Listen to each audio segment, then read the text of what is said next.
Amén.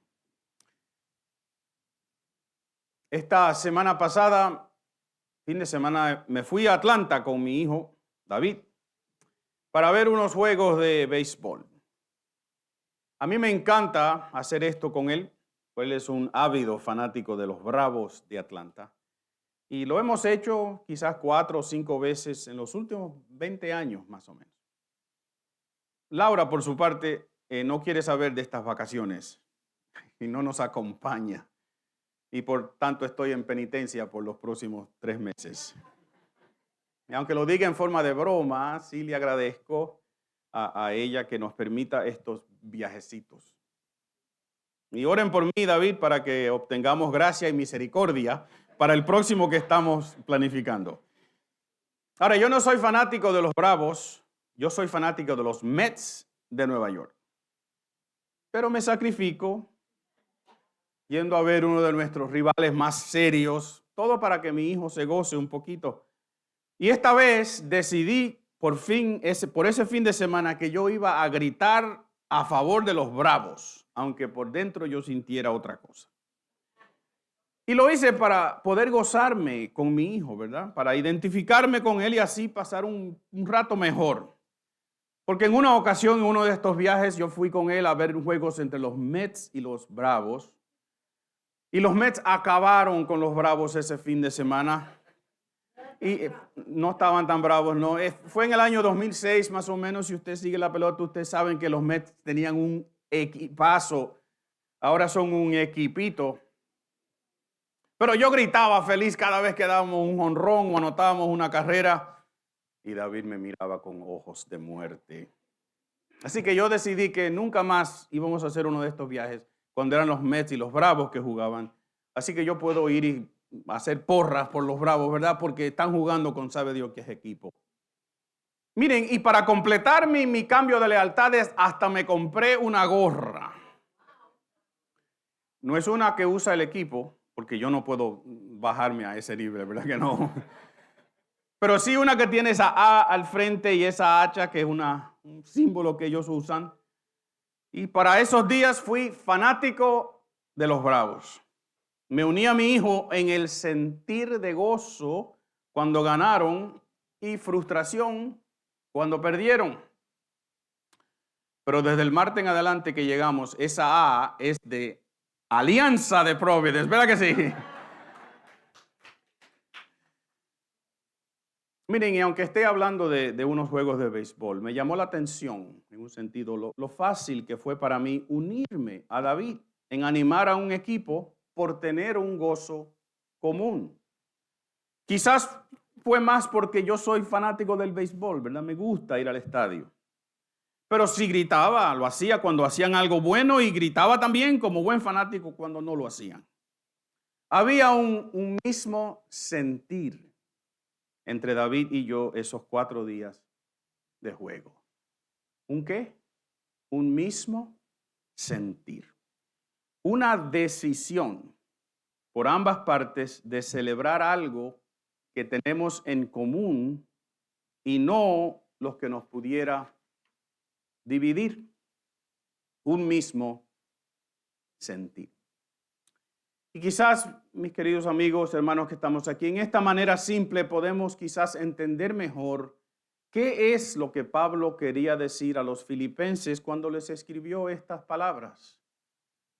Haya pues en vosotros este sentir que hubo también en Cristo Jesús. Y cuando nosotros leímos hace unas semanas atrás, leímos este verso, recalcamos que este sentir no es una emoción, es un sentir con la voluntad, ¿se acuerdan? Es decidir con la mente hacer algo. Dijimos que se basaba en lo que teníamos en común, no en lo que nos dividía. Dijimos que ese sentir común completa nuestro gozo. Y también dijimos que eso se ve en nuestras acciones. Yo me compré y me puse una gorra de los Bravos con esa A, por lo menos por esos días. Por 4 días fui fanático de los Bravos. El martes, ya David y yo somos semi-enemigos, ¿verdad? También dijimos aquella vez que este sentir es lo que nos une. Y dijimos que estamos unidos en el sentir de Cristo Jesús. Y como prometimos aquella vez, porque se los prometí, yo quiero volver a los versos que leímos aquella vez. Pero los dejamos, los versos del 5 al 11, los dejamos para otro día, para tratarlos con más detalle. Porque estos versos describen la manera en la cual Pablo enseña que Jesús modelaba este sentir. Y lo que la iglesia pensaba acerca de la persona de Cristo Jesús, expresado quizás en lo que nosotros creemos que es un himno, y con letras que afirman unas verdades que nosotros no podemos pasar por alto. Así que yo quiero volver a leer este pasaje con ustedes. Si tienen su Biblia, ábranla conmigo en el libro de Filipenses, y vamos a leer en el capítulo 2, los versos 5 al 11. Yo lo voy a proyectar en su pantalla si usted no tiene su Biblia con usted en este momento. La palabra de Dios dice así: haya pues en vosotros ¿qué? Sentir que hubo también en Cristo Jesús, el cual, siendo en forma de Dios, no estimó el ser igual a Dios como cosa a que aferrarse, sino que se despojó a sí mismo, tomando forma de siervo, hecho semejante a los hombres, y estando en la condición de hombre, se humilló a sí mismo, haciéndose obediente hasta la muerte y muerte de cruz. Por lo cual, diga por lo cual conmigo. Por lo cual Dios también le exaltó hasta lo sumo y le dio un nombre que es sobre todo nombre, para que en el nombre de Jesús se doble toda rodilla de los que están en los cielos y en la tierra y debajo de la tierra, y toda lengua, diga toda lengua conmigo, toda lengua confiese que Jesucristo es el Señor, para gloria de Dios Padre. Esta es la palabra de Dios. Gracias, Señor. Miren, si hemos dicho que debemos tener este sentir, yo les he dicho, tenemos que tener este sentir que hubo también en Cristo Jesús. Y estos versos que acabamos de leer describen cómo fue que Jesús lo manifestó, pues también tenemos que tener bien claro que nosotros no podemos hacer nada igual a lo que Él hizo. ¿Están conmigo en eso? Ninguno de nosotros puede ir a una cruz a morir. Ninguno de nosotros se está despojando de sus derechos divinos. No podemos hacer lo que Él hizo.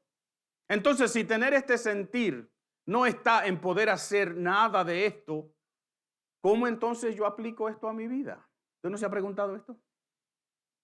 ¿Qué es lo que Pablo insiste que yo debo sentir?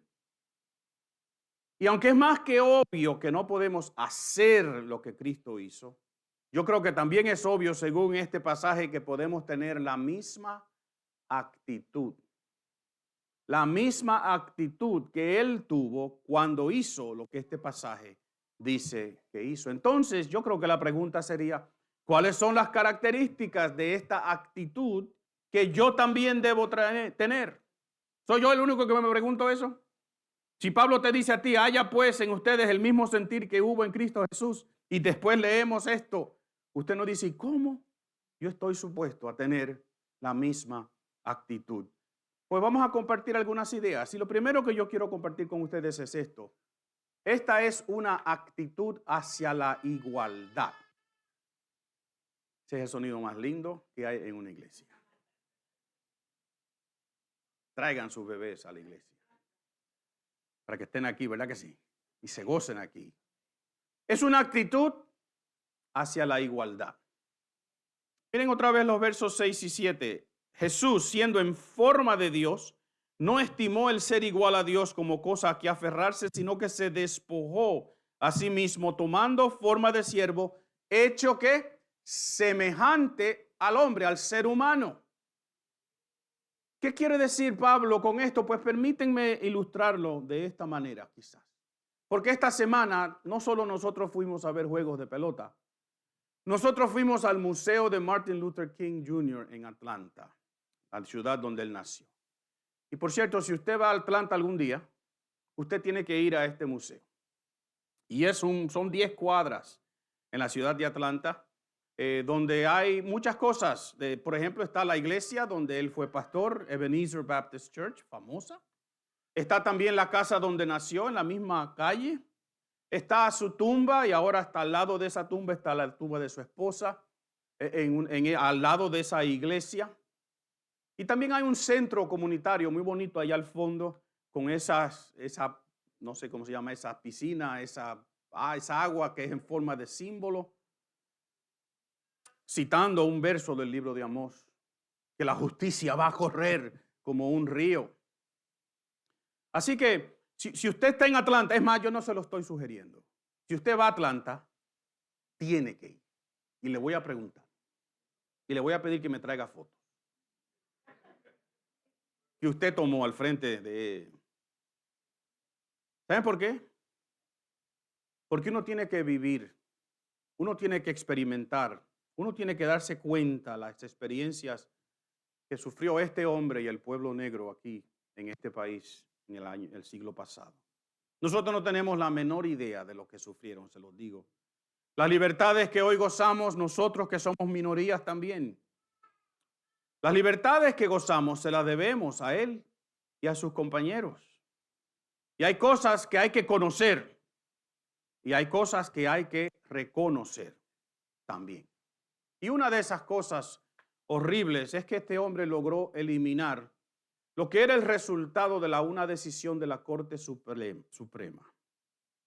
Una decisión llamada en el 1896. Esto es historia y hay un examen al final. En el 1800, yo soy fanático de la historia, ¿verdad? Porque la Biblia es ¿qué? Hello. Si a usted no le gusta la historia, se le hace difícil leer la Biblia. Porque es la historia de un rey que se despojó de sí mismo para darte a ti una oportunidad de ser salvo. Hay que leerla como historia, ¿verdad que sí? Y una historia que tiene un futuro, el cual no es historia todavía, pero en los ojos de Dios ya es historia. Un día ese rey regresa por su iglesia. En esa decisión de la Corte Suprema Plessy contra Ferguson, se estableció que era constitucional la idea de tener dos sistemas diferentes siempre y cuando fueran iguales. Igual, pero separados. Esto quería decir que un estado podía tener una escuela para los blancos y una escuela para los negros, restaurantes para los blancos, restaurantes para los negros. Pero la realidad del asunto es que las facilidades para los negros no existían o estaban en tan mal condición que no servían para nada. Y en los años antes de Martin Luther King nacer en Atlanta, en la ciudad de Atlanta, no habían escuelas superiores para negros públicas. Digan, ¿no habían conmigo? ¿Usted entiende lo que eso quiere decir? Que su hijo, su muchacho de high school no podía ir a la escuela. Era igual, pero separados, pero no había ninguna igualdad. Y las escuelas que habían para negros, ellos tenían que pagar para ir a la escuela pública. Igual, pero separados. Y el papá de Martin Luther King, papá senior, que también fue pastor en esa iglesia, luchó en las cortes por muchos años en contra de estas leyes, hasta que esta horrible decisión de la Corte Suprema fue revertida, fue eliminada en un famoso caso que se llama Brown versus Board of Education, 1954. ¿Cuántos maestros hay aquí? Hay muchos maestros, ¿verdad que sí? Muchísimos. No quieren levantar la mano porque creen que yo los voy a poner a cantar. Pero aquí hay muchos maestros y muchas personas que están en el sistema escolar. Ese sistema escolar en el cual usted está. Usted se lo debe a esa decisión, Brown versus Board of Education. Porque si no, nosotros que tenemos un colorcito más soleado que otros, estuviésemos todavía en escuelas para minorías. Hermano, usted tiene que conocer su historia, ¿verdad que sí? El filósofo George Santayana dijo, aquellos que olvidan el pasado están condenados a repetirlo. El punto es este, mis hermanos. Igual pero separados no fomenta la unidad y mucho menos la igualdad. Y costó mucha lucha lograr este cambio del cual estamos hablando. Y el sistema público que nosotros tenemos hoy día de escuelas públicas, con todas las deficiencias que puede tener, porque tiene muchas, ¿verdad que sí?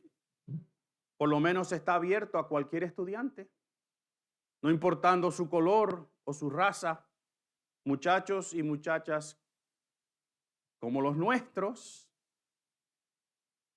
Y al contrario de ese falso tipo de igualdad que encontramos en este concepto de igual pero separados, noten la actitud que Pablo dice que Jesús tuvo y la cual se nos llama a nosotros a imitar, una actitud de igualdad.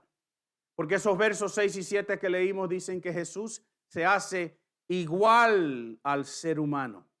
Se hizo hombre, ser humano igual que tú. ¿Di igual conmigo?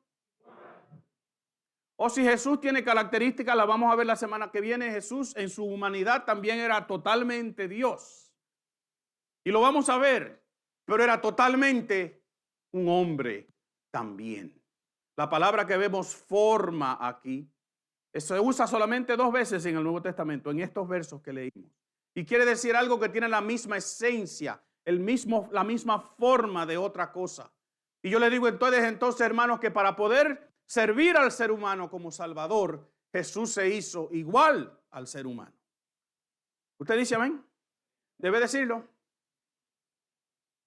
Usted debe alabar a Dios en este momento, porque en el plan eterno de Dios estaba esto, que para poder servir al ser humano como Salvador, Jesús tenía que hacerse igual a ti e igual a mí.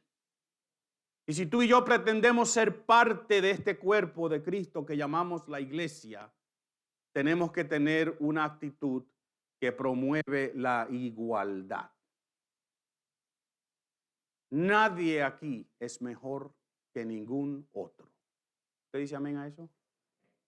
No confundamos posiciones con valor. Yo soy pastor de esta iglesia. Yo soy igualito a ustedes en todos los aspectos. Amén. Una actitud hacia la igualdad. Y Jesús era igual a Dios, dice el versículo 7, pero no se aferró a eso. No se aferró a ese derecho. En vez dice el pasaje que se despojó. Una palabra que literalmente quiere decir se vació de sí mismo, de sus derechos para hacerse igual al ser humano. Y miren, en esta sociedad que tanto reclama sus derechos, ¿verdad que sí? Vivimos en una sociedad que todo el mundo tiene derechos y los reclama. No están reclamando derechos. Lo que quieren es permiso para hacer lo que les da la gana. Y Jesús no reclamó el suyo, el que legítimamente tenía. No lo reclamó, no se aferró. Esa palabra quiere decir literalmente tomar algo por la fuerza porque te pertenece. Al contrario, renunció a ese derecho para hacerse igual a ti, igual a mí. Y yo les diría en esta tarde que mis derechos en la iglesia son mis derechos siempre y cuando, diga siempre y cuando, no los goce a costo de mis hermanos. ¿Usted cree tener derechos aquí? Yo hablaba el viernes con una persona que quiere hacerse miembro de nuestra iglesia. Gloria a Dios, ¿verdad que sí? Y yo le di la lista de las cosas que espero que esa persona haga y los derechos que tiene. Pero esos derechos no se pueden gozar a costo de otra persona. Hay una segunda característica que yo quiero hacer relucir y también lo quiero ilustrar de esta manera. Así que si la primera es que tiene que haber una actitud hacia la igualdad. Yo quiero compartir esto con ustedes en el día de hoy. Esos símbolos que están ahí, esos rótulos, son rótulos de lo que se llamaba the Jim Crow Laws. Si usted no sabe lo que es eso, yo les doy una tarea esta semana. Debemos llorar leyendo esto, ¿saben? Jim Crow era un carácter, un personaje negro, ¿verdad? Un blanco se vestía como un negro. Ustedes saben entonces, ¿verdad? Cómo era su rostro. se pintaba de negro, sus labios eran extraordinariamente sobremanera pronunciados grandes, ¿verdad? Actuaba como un idiota. Ese era el modelo. Eso era lo que la gente blanca consideraba en el sur de este país, que era la gente negra. Nosotros debemos llorar esa injusticia. Y cuando celebremos el año que viene a Martin Luther King, en vez de decir, wow, tengo un lunes libre, yo debo decir, a este hombre le costó la vida. Y debemos celebrarlo. Y en el 1963, Martin Luther King fue a Birmingham, Alabama, que en aquel entonces era considerada la ciudad más racista de este país. Y él fue para hacer una serie de demostraciones pacíficas en contra de las injusticias de Jim Crow. Injusticias que decían que había una fuente para que los blancos tomaran y había una fuente para que los negros tomaran agua. Que en un restaurante se sentaban los blancos y los negros tenían otro restaurante atrás, la mayoría de las veces al lado del baño. Que en una guagua de transporte público los negros se sentaban atrás. Y si un blanco necesitaba la silla, solamente tenía que acercarse. Y esa persona negra tenía que ponerse de pie y dejar que la persona blanca se sentara. Conocemos la historia de Rosa Parks, ¿verdad? Si no, otra tarea. Rosa Parks era como Rosa, cosía. Costurera se llama, ¿verdad? Se pasaba el día entero de pie trabajando. De regreso a su casa, se sentó en su silla en el autobús público.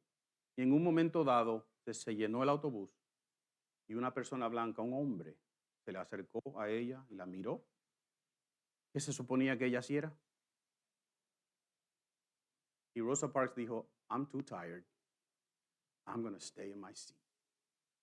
Y se armó un sal para afuera. Y la arrestaron. Y la llevaron presa. Esas eran las Jim Crow laws de nuestro país hace 40 años atrás. Así que no estamos hablando de historia. Algunos de ustedes estaban vivos. Así que Martin Luther King hizo sus demostraciones. Las autoridades de la ciudad declararon esas demostraciones ilegales. La primera enmienda a nuestra Constitución protege ¿qué? Esto que yo estoy haciendo ahora. Yo puedo hablar en público. La libertad de expresión, dele gracias a Dios que usted la tiene, pero en el sur los negros no la tenían. Y Martin Luther King fue arrestado entonces por violar la ley y fue encarcelado. Y durante el tiempo que estuvo en la cárcel, se publicó una carta en la ciudad escrita por 7 pastores protestantes evangélicos y un rabí, el rabino de la ciudad. Y en esa carta estos hombres anónimamente, dirigido una carta abierta, no a una persona dirigida, le dijeron a estos demostradores, a estas personas que estaban demostrando, pero háganlo más tranquilamente. No discutan tanto, no causen tantos problemas. Esperen que las cosas se van a arreglar algún día.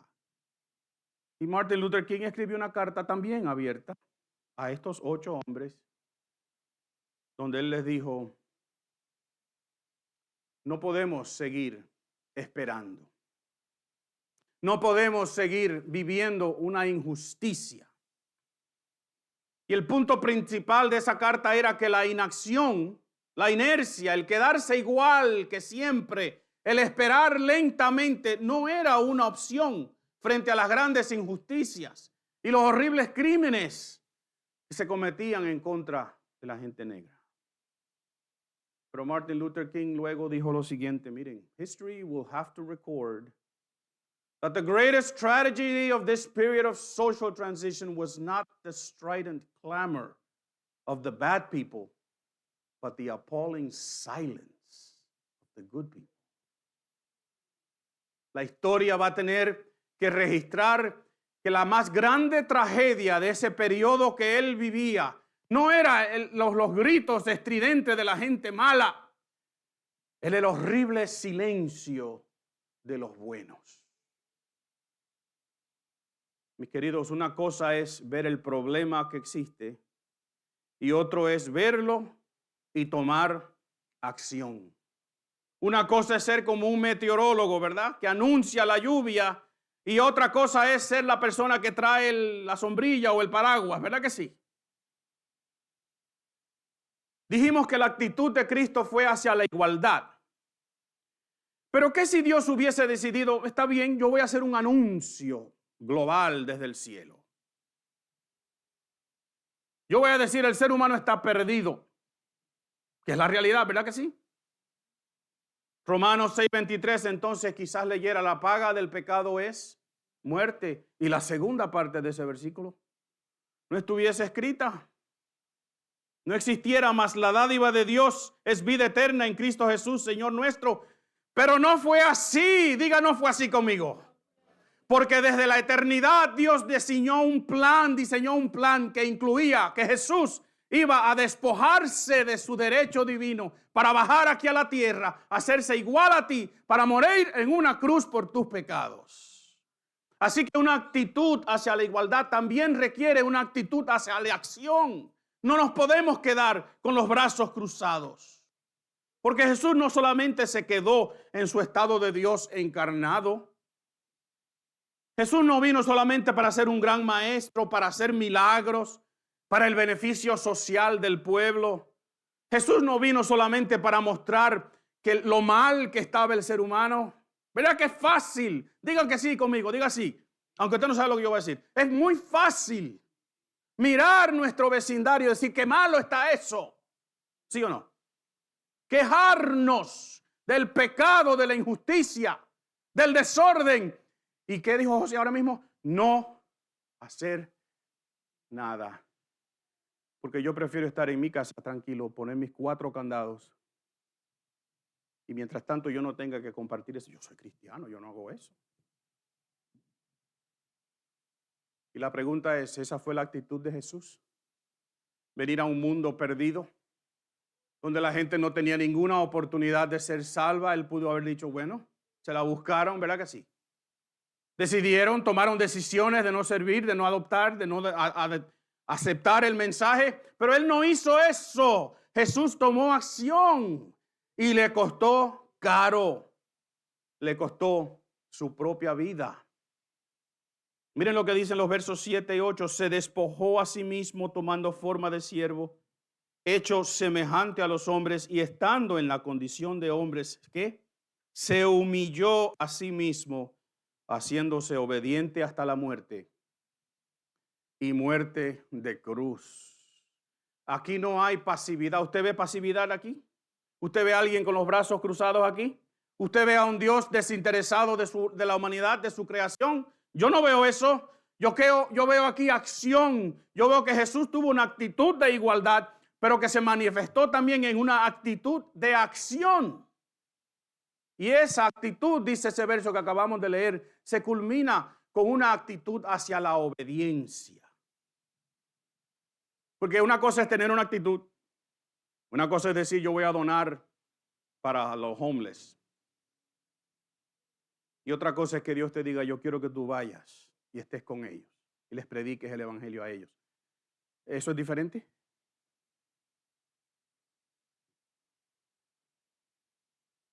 Una actitud hacia la obediencia.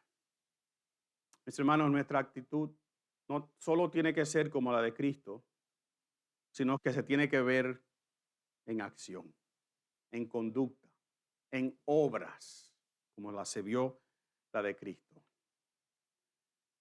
Pero no vamos a morir por nadie aquí, ¿verdad que no? ¿Nosotros vamos a morir en una cruz por alguien? No es eso lo que se me está pidiendo. Es ser obedientes hasta lo que Dios nos exija, tal como le exigió la vida a su Hijo. Y Jesús fue obediente hasta la muerte. ¿Y muerte de qué? De cruz. Y el domingo pasado, en el último juego que vimos David y yo, los Bravos tristemente recibieron una paliza. de parte de los Marlines de Miami. No, David y yo aguantamos en silencio hasta el mismo fin. Pero muchos fanáticos, yo no sé cómo lo pueden hacer, en el sexto inning ya se iban. Estábamos perdiendo y perdiendo feo, pero come on. Se fueron el sexto inning, el séptimo. Cuando llegó casi el fin del juego, ya estábamos David y yo y 28 otras personas en el estadio. Porque es bueno ser fanático cuando estamos ganando, ¿verdad que sí? Ahí sí gritamos mucho. Pero no es tan bueno seguir siendo fiel a tu equipo cuando las cosas no andan muy bien. Y Martin Luther King dijo, the ultimate measure of a man is not where he stands in moments of comfort and convenience, but where he stands at times of challenge and controversy. La más alta medida de un hombre no es su postura en momentos de comodidad y conveniencia, sino su postura en momentos de desafío y controversia. Y yo te pregunto, ¿cuán conveniente o cómoda fue esa noche que Jesús fue traicionado? Que le lavó los pies a estos 12 hombres, uno de ellos quien lo traicionó y todos ellos quien lo iban a abandonar en unas horas. Cuán conveniente o cómodo fue el sufrimiento de los latigazos, la vergüenza de ser escupido, abofeteado. Cuán conveniente o cómodo fue sentir los clavos o la lanza que traspasó su lado. La muerte en una cruz. Son preguntas que no tienen respuesta, porque nosotros sabemos que la única respuesta es: no fue conveniente, no fue cómodo. Jesús lo hizo por amor por ti. No fue conveniente para él dejar su morada celestial. Y por eso el bello himno dice: dueño era él de las Pléyades 1000, suyos los montes y valles sin fin, ricos tesoros él puede contar.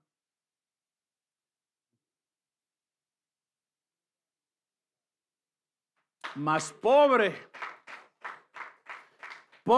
vivió mi ser por salvar. No fue conveniente despojarse de sus derechos. No fue cómodo descender a esta tierra, a nacer como un bebé y crecer aquí. No fue conveniente ni cómodo ser rechazado por su misma familia, por sus conciudadanos y últimamente por su pueblo. Y yo me pregunto cuán conveniente o cómodo será que sigue siendo rechazado hoy día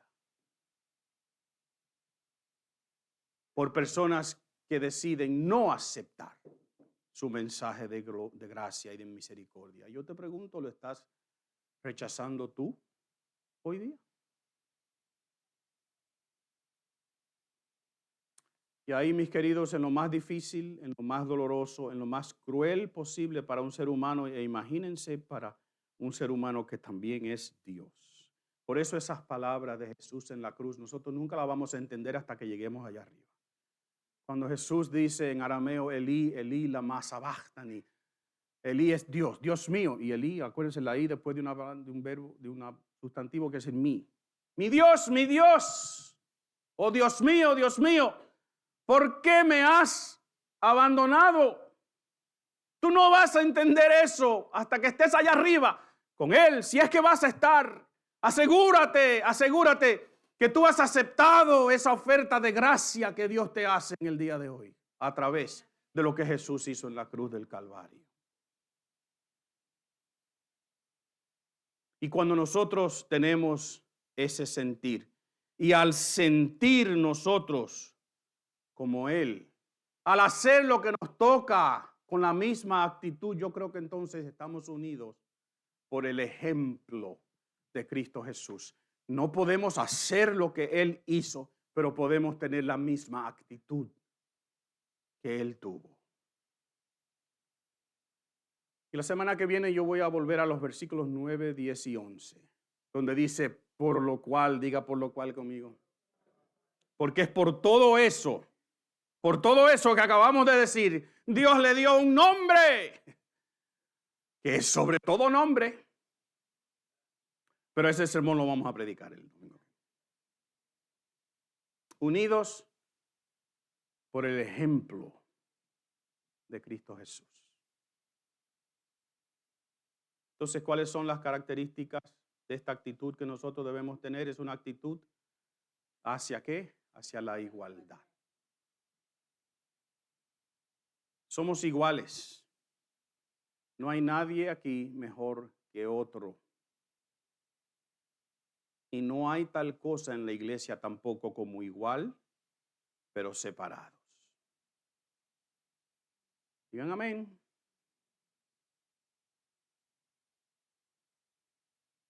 Cuando usted dice amén, usted está diciendo que así sea. Está acentuando que sí, que eso es verdad y usted va a vivir su vida de esa manera. Así que cuando suceda algo aquí, yo le diga, acuérdate, somos iguales, pero no separados, somos iguales y juntos. Cuando tú me digas, pastor, yo no voy a ir a la iglesia este domingo, yo los veo por cámara. Y yo te voy a decir, ¿por qué? No es que tengo que hacer algo, porque hay una sola excusa por la cual tú no vienes a la iglesia un domingo, ¿verdad? ¿Cuál es? Estás en el salón de emergencia en el hospital. Yo sé. Suceden cosas, ¿verdad?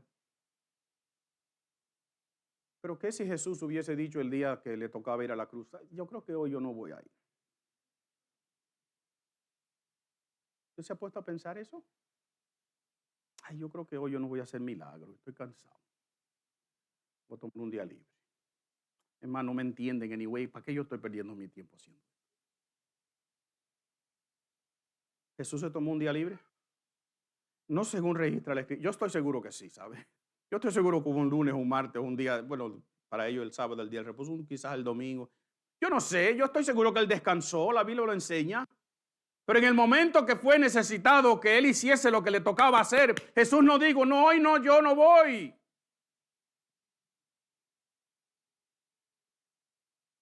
Una actitud hacia la igualdad, igual, pero no separados.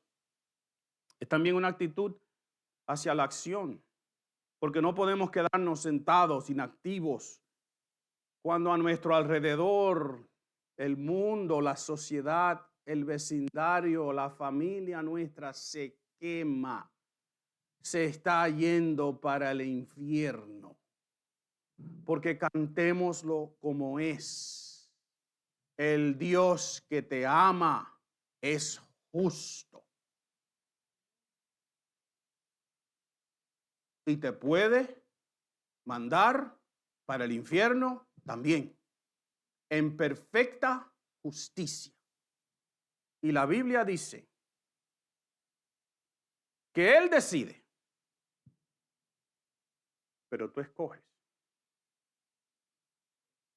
Que el mensaje de salvación se te ofrece y Dios sabe. Pero nadie que yo encuentro en la Biblia, en los relatos bíblicos, se pierde porque Dios dijo tú no. Se pierde porque rechazó. Búsquelo en la Biblia, búsquelo, porque podemos acentuar la afirmación divina de que Dios decide quién es salvo, pero el ser humano es quien rechaza. Porque no hay un ser humano allá, o nunca, o en la eternidad, que le vaya a decir a Dios, tú no me escogiste. Eso no es verdad.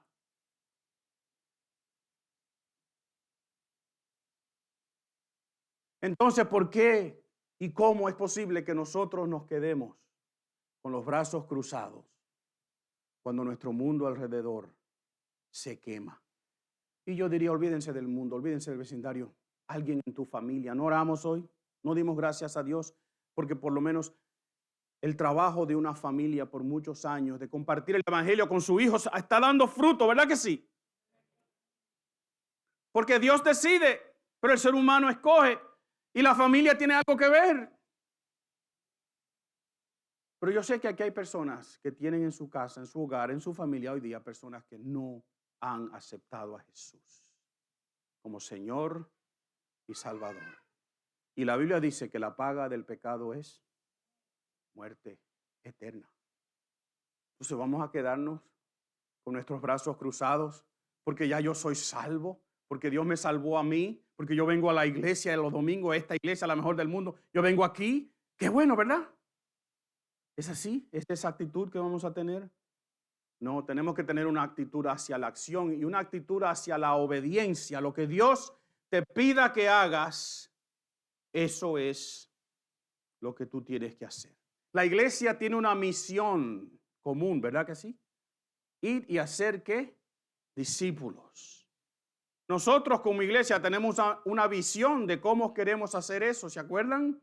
Seremos una iglesia que fluye como un río de bendición en nuestra comunidad. Pero cada uno de nosotros tiene un papel, un rol, una parte que jugar en este plan eterno de salvación. Algo que Dios le pide que haga. Y yo te pregunto, ¿qué es lo que Dios te está pidiendo a ti? Pastor, pero yo no sé predicar. Está bien, pues no te está pidiendo que predique entonces. O vete al seminario y aprende. Pastor, yo no sé hablarle a la gente del evangelio. Está bien, modélale el evangelio entonces. Que cuando la gente vea y diga, wow, pero esa persona no toma las mismas decisiones que yo. Que cuando estamos trabajando, esa persona, si le dan 15 minutos de break, ¿cuántos minutos se toma? 15. Que cuando hay que trabajar, ¿qué hace? Trabaja. Que cuando hay que decir la verdad, ¿qué dice?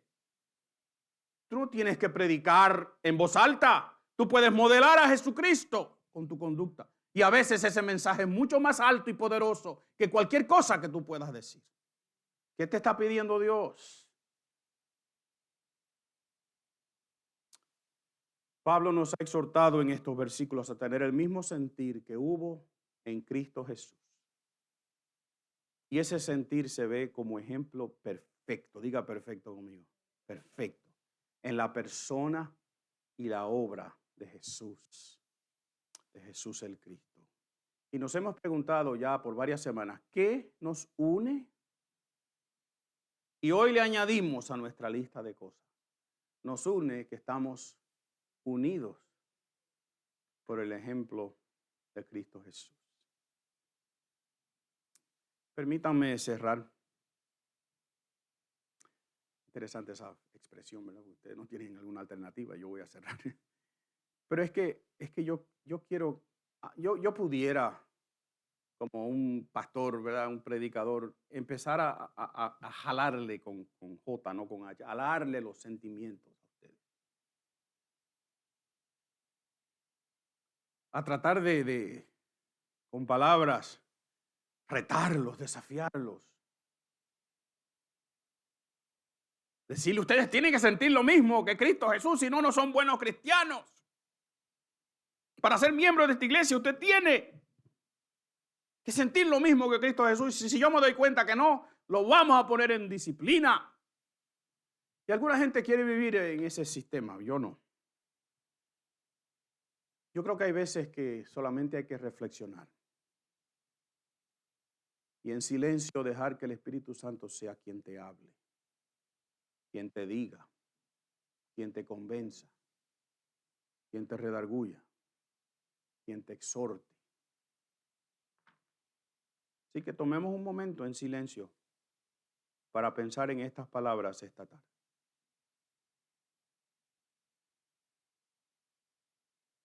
Piensa conmigo, ¿cuál ha sido mi actitud hacia mis hermanos y mis amigos esta semana? ¿Cuáles han sido las decisiones que yo sabía que debía tomar para arreglar un problema y no las tomé? ¿Cuáles son las cosas que el Espíritu Santo me ha mostrado que debo obedecer y no lo he hecho? Queridos, la iglesia no necesita a nadie más que muera en una cruz. Lo que hizo Jesús, nosotros no lo podemos hacer. Pero la iglesia necesita personas como tú y como yo, pero personas comprometidas a tener el mismo sentir que hubo también en Cristo Jesús, un sentir que nos une, un ejemplo digno de imitar. Cierra tus ojos conmigo, vamos a orar.